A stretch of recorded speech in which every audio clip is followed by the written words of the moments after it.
చాలాసార్లు పదే పదే నేను అనేక సందర్భాల్లో కూడా చెప్పాను అధ్యక్ష. ఇది చాలా భావోద్వేగంతో చాలా త్యాగాల మధ్య నడుమున వచ్చిన స్టీల్ ప్లాంట్ అధ్యక్ష. ఎట్టి పరిస్థితుల్లో ప్రైవేటీకరణ చేయకండి అని చెప్పాను అధ్యక్ష. అలాగే మీరు గతంలో కూడా 2019-14 ఆ సమయంలో డ్రెడ్జింగ్ కార్పొరేషన్ ఆఫ్ ఇండియాను కూడా దాన్ని ప్రైవేటీకరణ చేస్తామంటే మేమే ముందుండి దాన్ని ఆఫ్ చేసాం అధ్యక్ష. ఇది మేమేమనుకున్న పబ్లిక్ సెక్టార్ యూనిట్స్ లాభసాటిగా ఉన్నాయి, లాభాల దిశగా నడుస్తున్నాయి, కొద్దిపాటి నష్టాల దిశగా నడుస్తున్నాయి, వాటిని ముందుకు తీసుకెళ్లాలి, ప్రభుత్వాలు పిఎస్యూస్ నడవాలనేది మా ఆకాంక్ష మా అందరిది.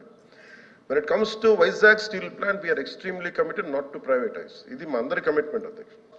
ఆపే శక్తి రాకపోయినప్పుడు ఆల్ పార్టీ డెలిగేషన్ రావాలచ్చా. మాకు ఆ శక్తి ఉంది, అది ఉంది కాబట్టి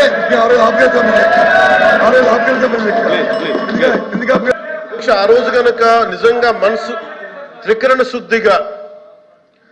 శుద్ధిగా వారు కనుక ఆపండి ఉంటే అసలు ఈ రోజు ఈ ప్రశ్న ఉత్పన్నం అయ్యింది.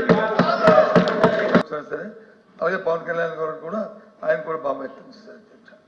మరి ఈ నేపథ్యం అందరూ ఒకే మాట మీద ఉన్నాం కాబట్టి Vizag steel plant we're extremely committed not to privatize. ఇది మా అందరి కమిట్మెంట్ అధ్యక్ష.